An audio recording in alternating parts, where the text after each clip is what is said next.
Look, we're creating jobs. Apart from creating jobs, let him finish.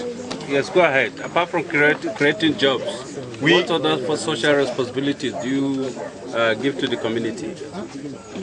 How do you mean? Like in what schools, form? hospitals? Like school? Yes. No. No. I think what we do there is we have what we call exchange programs, where we deliberately create an atmosphere to be able to increase the capacity and the holding capacity of local people. For example, now, since we've been here, those who are into croppings, the yield they've been getting because of the association with us has expanded. Two, if you've been there, you see what we've been able to do there. That begins to become a challenge to people to be able to do exactly what we're trying to do. And so we have really brought people in to be able to transfer skill. Because we don't believe that when you give people money or you distribute money, that's not empowerment to us. Empowerment is to get our people to be able to operate at this level of scale, and that will be able to achieve. And that leads on to the small-scale outgrowers scheme, which is going to be put in place, where they can grow their crops, and they know they've got to market through the chicken abattoir.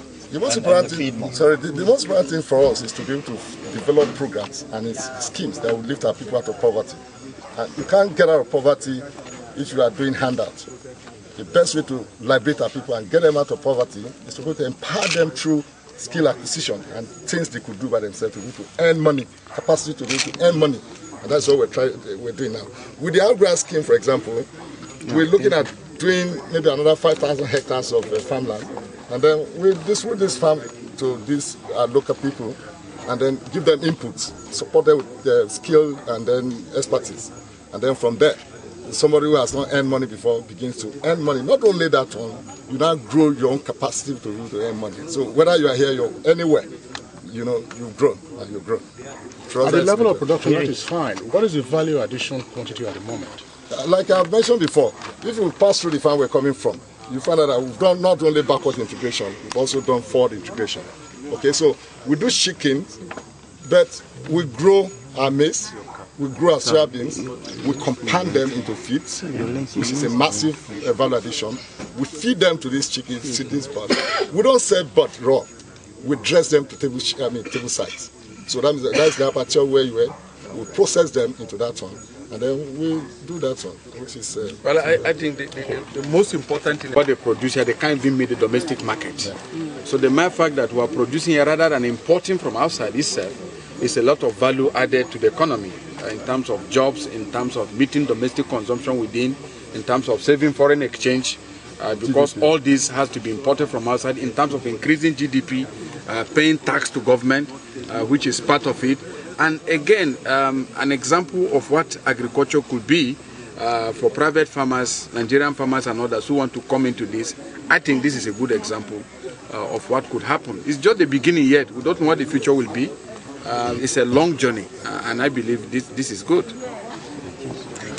We milk about 200 cattle here every day, twice a day. It's a bit dark for you to see. The milking cows are all around and the sheds all around here. So they come here at about 6:30 in the morning. We milk for about 2.5 hours. And then at 4 o'clock in the afternoon, we milk again.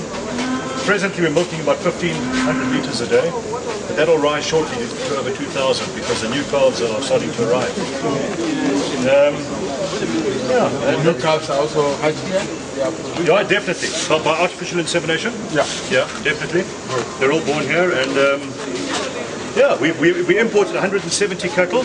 That was 4 years ago. We now have just on 500. So 170. Yeah. So you have grown them right here now. That is the most success I can boast of at the moment. We're improving the numbers greatly. In 3 years' time will be the peak. We'll have about 1,000 cattle on the farm, and that's as many cattle as this farm can handle. That we'll achieve that in 3 years' time. How many cattle? 1,000 head. 1,000 head. Yeah. That's the farm capacity of 1,000 head. Basically, yeah. At that stage, we will be producing about 5,000 litres a day. 5,000 litres a day. Yeah. So, can we see the shed, please? Please. Couldn't see anything. Because the beauty of what we have seen, our tourists will have told them that on this facility we have the nursery, we have the maternity, we have the sick bay,